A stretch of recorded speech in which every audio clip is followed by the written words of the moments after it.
Welcome back to Romanovich Auto Surgeon. Today we're back at it. We're gonna make a little short video with you guys. We are out here, as you can see. I got one of my vehicles on my trailer out here, the one I rent out, and so we've been a pretty good, successful time renting it out. So only the issue we had was whenever we received this trailer, it has a bit of a bent axle. It's the rear one. This back one right there, so it bows out much further than the other one. So what we're going to try to do is actually straighten it out. Already been trying it out, and this is absolutely one of the easiest ways you can do it. Definitely it may go back to its original form because, you know, metal has memory and it likes to come back, but with what we're doing, I think it's going to be successful, and it's already doing a really big difference from what we had. So let's go ahead and show y'all what we got going on. All right guys, so here it is. This is our trailer here. We finally had the box mounted on. If you haven't seen those videos, I'll definitely try to make a card up here so it'll link up and you guys check it out. We also welded a really nice 13,800 pound winch. It's been doing really wonderful for us. So what today we're trying to achieve, like I said, this one bows out further, and what I mean by that is if you stand here on the side, you could tell earlier that it was cambered outward like this. The bottom was further out, which now you can see it's actually almost just about perfect.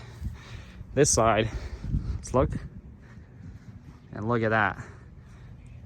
I wish I could show you guys earlier, but this is already a big difference. So what we have going on here is we actually put some weight onto the trailer instead of how other people do it, where they put chains to hold it up against the jack. But we put a car on top of the trailer, and now we went ahead and put a jack underneath, and we jack up exactly where we see the biggest crease or the bend.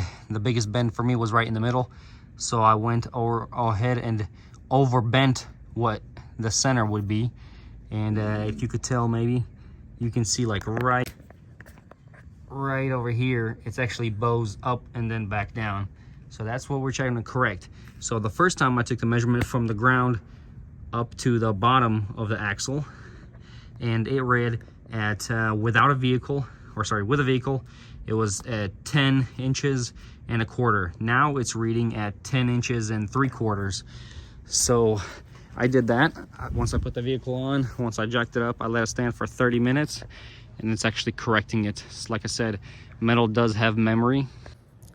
So that is the reason why we need to let it stand there like that for about 30 minutes or so. Let it settle in, let it take form. So I've seen different videos how people do it, where they warm up the actual axle, put straps or chains down underneath the jack where they're gonna actually be jacking it up, and then they bend it out.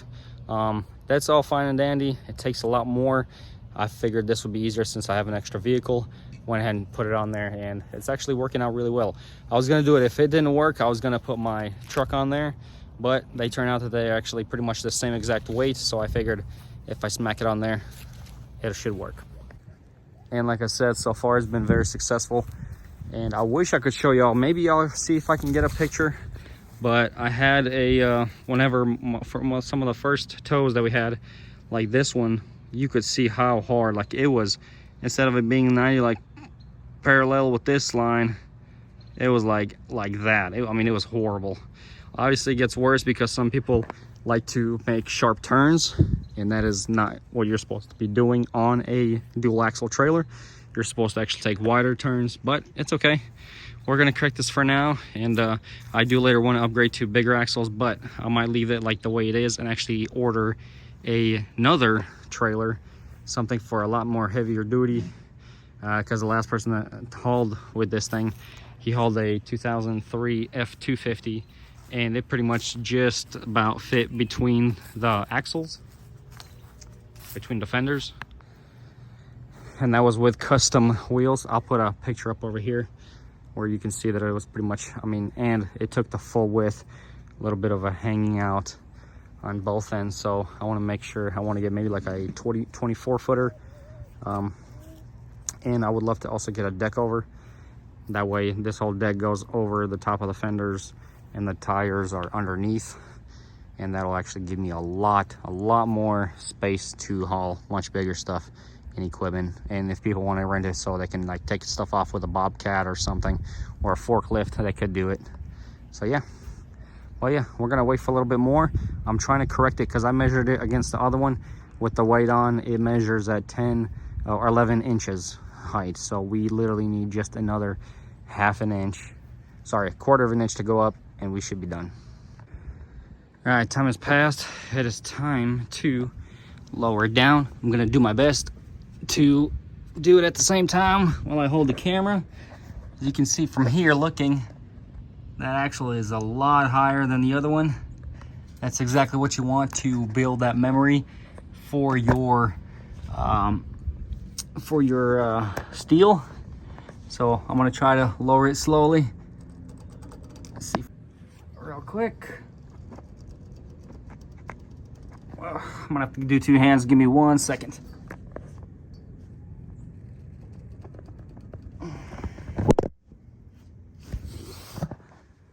Okay, here we go. So let me get you guys up here.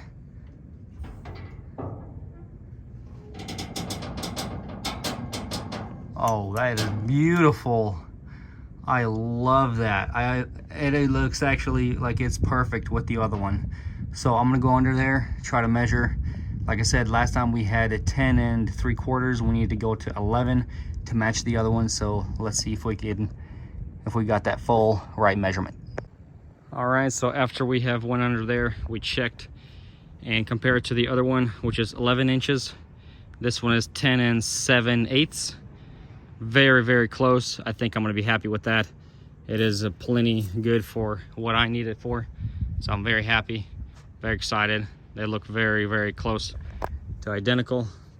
So yeah, hopefully this little video guys help for y'all. I know, like I said, some people do like a chain and then put the jack in the middle and then chain it around the axle on these sides and then jack it up from the middle. That way the chains are, you know, the jack is pushing the chains down at the same time as pushing the axle up. But this setup is a lot faster, a lot easier. So hopefully you guys enjoyed. I appreciate you guys.